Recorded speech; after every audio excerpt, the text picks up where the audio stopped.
सिर्फ़ और सिर्फ ये कह देना कि मिलिट्री इज़ रिस्पॉन्सिबल या आर्म फोर्सेस आर रिस्पॉन्सिबल, ये थोड़ी सी एक गलत बात होगी।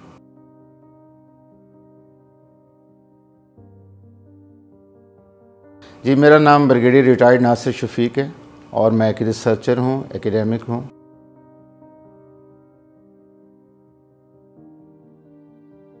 ये कहानी 14 अगस्त 1947 से शुरू होती है और उसके फ़ौरन बाद की नेहरू साहब की, जो इंडियन प्राइम मिनिस्टर थे, उनकी एक स्टेटमेंट भी है जिसमें उन्होंने कहा था कि ये पाकिस्तान का बनना एक टेम्परेरी अफेयर है एंड बहुत जल्दी they will revert back to us. तो जब रॉ क्रिएट हुई तो उसका पहला मैंडेट ही क्या था, और वो भी ईस्ट पाकिस्तान रिलेटेड था कि जी वहाँ पे डिस्टर्बेंस पैदा करनी और उसको पाकिस्तान से अलहदा करना।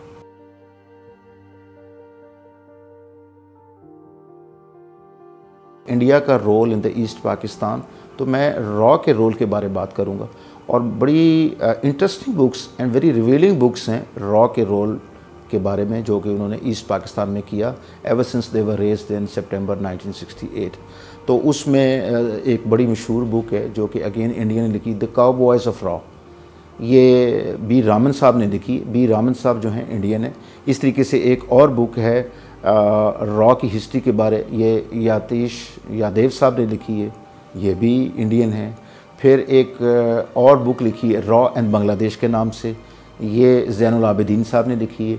Zainul Abidin Sahab, he was once part of the Mukti Bahini, he fought against the Pakistan army there in 1971 और बाद में वो आजकल वो एक बहुत मशहूर जर्नलिस्ट हैं और एकेडमिक हैं, उन्होंने इसके ऊपर लिखी। These all books are very revealing.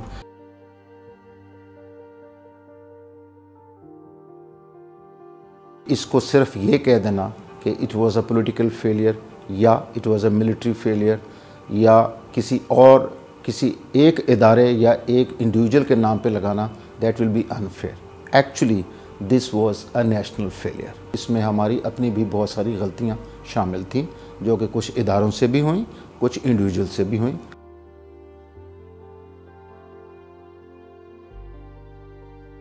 आप इसको लिंक कर सकते हैं 1962 जो इंडो चाइनीज़ वॉर थी उसके साथ, जिसमें इंडिया को शिकस्त हुई और दे वांटेड कि जी इसको किसी न तरीके से इसको एवेंज किया जाए। तो वो चूँकि ईस्ट पाकिस्तान उनको एक किस्म का सॉफ्ट टारगेट मिला, तो वो ईस्ट पाकिस्तान के अंदर उन्होंने डिस्टर्बेंस पैदा करनी शुरू कर दी और वो पाकिस्तान तोड़ना चाहते थे। वहाँ पे हिंदूज़ जो है वो स्कूल्स के अंदर, कॉलेजेस के अंदर, यूनिवर्सिटीज़ के अंदर वो असातिज़ा किराम भी थे और बहुत सारे ऐसे उनको अनासिर वहाँ पे बड़ी आसानी से मिल गए जो उनकी बात पे यकीन कर सकते थे और उनका एजेंडे को फॉलो कर सकते थे।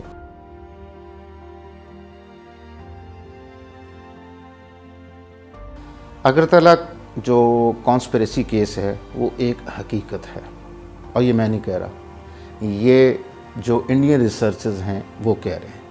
इसके ऊपर बांग्लादेश के बहुत सारे लोगों ने खुद माना है और उसमें बाद में कहा है कि येस, हम लोग अगरतला कॉन्स्पिरेसी में शामिल थे।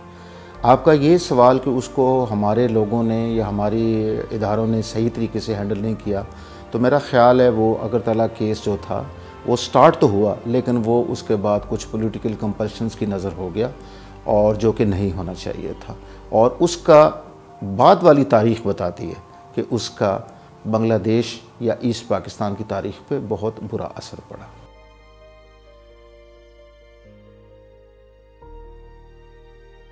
मुक्ति बानी का किरदार भी एक हकीकत है, ऑल्दो इसको इंडिया पहले नहीं मानता था। 2021 में मोदी जी ने भी बांग्लादेश का दौरा किया और वहाँ पे अपनी तकरीर में ख़ुद उन्होंने कहा कि हम लोगों ने किस तरह साथ दिया। उससे आप इसकी हकीकत आप इस तरीके से जानें कि इंडिया के एक हाजिर सर्विस ब्रिगेडियर शाह बेग सिंह, ये सबसे पहले उनको डिप्यूट किया गया था। उन्होंने जाके मुक्ति बानी की बुनियाद रखी, बनाया, इनको ट्रेन किया, वेपन्स दिए, इनको जो असला दिया, बाकी चीज़ें दी, हर किस्म की मदद की और ईस्ट पाकिस्तान में गड़बड़ फैलाने की इनको ज़िम्मेदारी दी गई।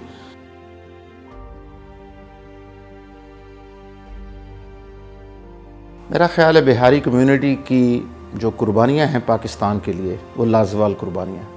तो इससे पहले कि मैं 71 में बिहारी लोगों की कुर्बानियों के बारे में बात करूं, इसको मैं थोड़ा सा पीछे जाऊंगा।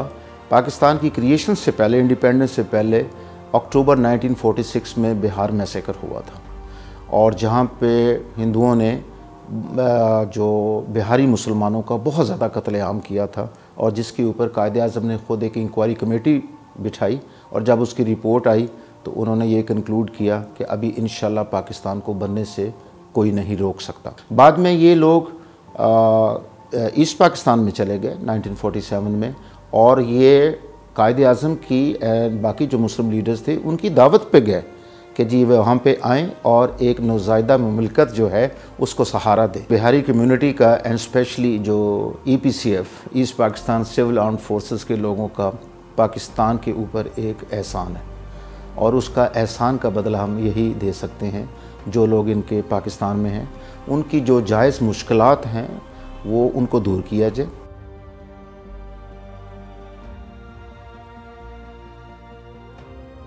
किसी भी मुल्क एंड स्पेशली पाकिस्तान के डिफेंस के लिए सिर्फ़ और सिर्फ ये कह देना कि मिलिट्री इज़ रिस्पॉन्सिबल या आर्म फोर्सेस आर रिस्पॉन्सिबल, ये थोड़ी सी एक गलत बात होगी।